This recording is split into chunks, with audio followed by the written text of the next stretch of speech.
who do you think is going to make an impact at the RNC? People are looking forward to Melania Trump's speech, of course, because people on our side are looking at it to mock her, and people on the right side are like, she's so beautiful and she is so classy. Meanwhile, they're supposedly the moral right, and they have all this religious fervor, but, you can Google Melania Trump, naked Melania Trump lesbian pictures, and they're all out there on the social media. Say it again. And these are not negative things.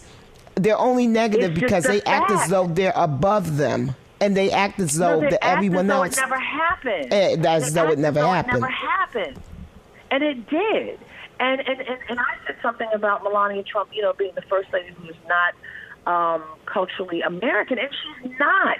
Right. She came from another country, and I've got all hell just rained on me for that. And I'm like, when you speak the truth, people have a hard time with it. They want to send death threats and everything. So, Bev, let me tell you. So I am looking at her. I'm looking forward to her speech, and I'm not even talking about the Rose Garden at this point. And the reason why I'm looking at her speech, and I think the reason why everyone else is looking at her speech, is because she plagiarized Michelle Obama's speech from the first convention. Right. So we want to see what unique and new she can come up with.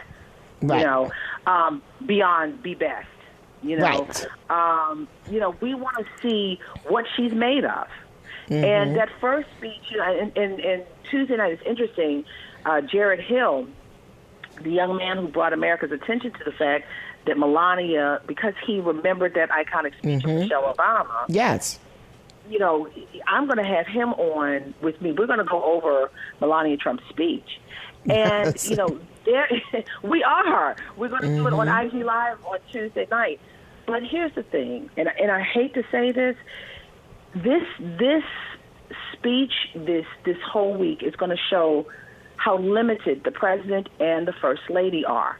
Because what is she going to say? Because she was limited at the first speech. And this is terrible to say about a president and the first lady, because we hold these offices in high esteem traditionally. But for this administration, this is a whole new kettle of fish. And what is the fish stinks from the head. So the bottom line, it does. But the bottom line is this president is limited. His sister came out, Marianne Trump Berry came out talking about how basically he's not smart. He had somebody take his test. And he's amoral. Exam. Right.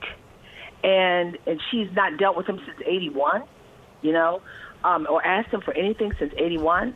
We thought he was limited. We know he's just listening to him speak, and then we know the First Lady was limited enough in that first speech because she had to plagiarize Michelle Obama's words. Right. And it wasn't just one or two words. There were phrases. There were sentences. She all but went to the fact that the White House was built by slaves. Right.